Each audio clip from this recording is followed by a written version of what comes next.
Hello guys, welcome back to my YouTube channel. आशा है कि आप सभी काफ़ी अच्छे होंगे और अपने एग्ज़ाम की तैयारी आप सभी काफ़ी अच्छे से कर रहे होंगे।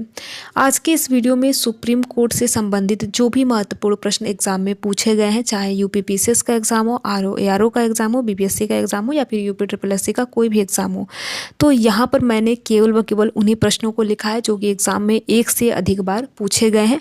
और यहाँ पर देखिए, सबसे अच्छी बात यह है कि अगर सुप्रीम कोर्ट से जो भी महत्वपूर्ण प्रश्न एग्ज़ाम में बने हैं तो यहाँ पर एक ही जगह आपको देखने को मिलेंगे। तो ये देखिए पार्ट 4 है। अगर आपने पार्ट फर्स्ट, सेकंड और थर्ड नहीं देखा है तो एक बार उन वीडियोस को आप ज़रूर देखिए। ऐसे ही जो पॉलिटी के इंपॉर्टेंट चैप्टर हैं, जैसे कि भारतीय संविधान की प्रस्तावना, मूल अधिकार, मूल कर्तव्य, डीपीएसपी, ये सारे चैप्टर मेरे द्वारा कवर कराए जा चुके हैं।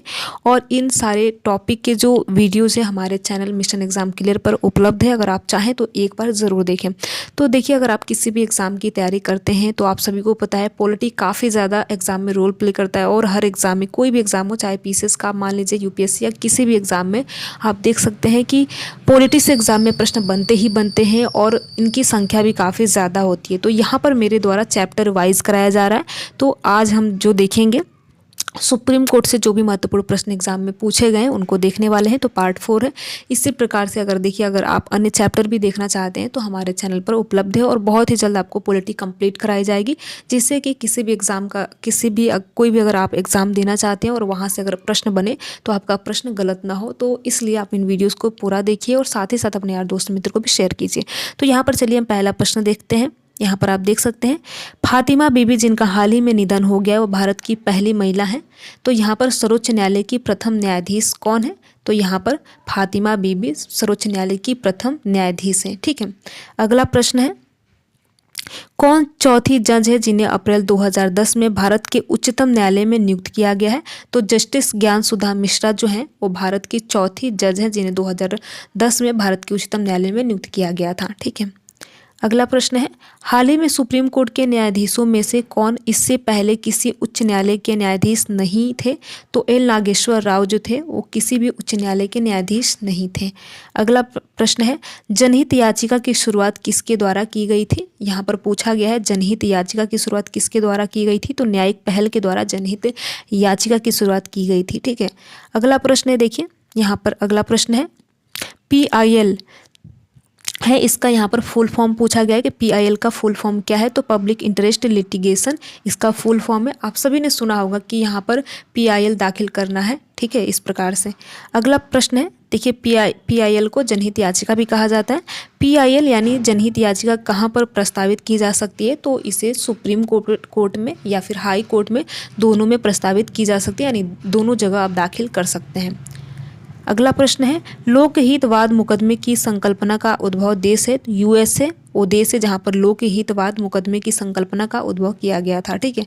अगला प्रश्न है, जनहित, यहाँ पर देखिए PIL से प्रश्न पूछा गया है, जनहित याचिका की अवधारणा की शुरुआत किस देश में हुई? तो संयुक्त राज्य अमेरिका में जनहित याचिका यानी PIL की शुरुआत हुई थी।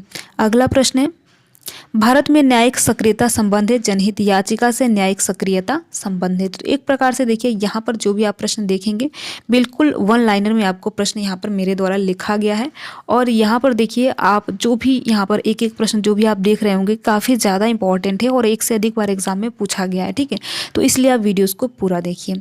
यह किसने कहा है कि न्यायिक सक्रियतावाद को न्यायिक जोखिमवाद नहीं होना चाहिए? तो न्यायमूर्ति AS आनंद के द्वारा कहा गया है कि न्यायिक सक्रियता को न्यायिक जोखिमवाद नहीं होना चाहिए। अगला प्रश्न है, सितंबर 2003 में न्यायालय के एक निर्णय से भारतीय समाज में महिलाओं की स्थिति प्रतिष्ठित हुई, वह न्यायालय है? तो यहाँ पर न्यायालय का नाम पूछा गया है, तो भारत का सर्वोच्च न्यायालय है। आप सभी को पता है कि जो न्यायपालिका है इसका सर्वोच्च संस्था सर्वोच्च न्यायालय या फिर उच्चतम न्यायालय या फिर सुप्रीम कोर्ट, आप तीनों बोल सकते हैं। ठीक है।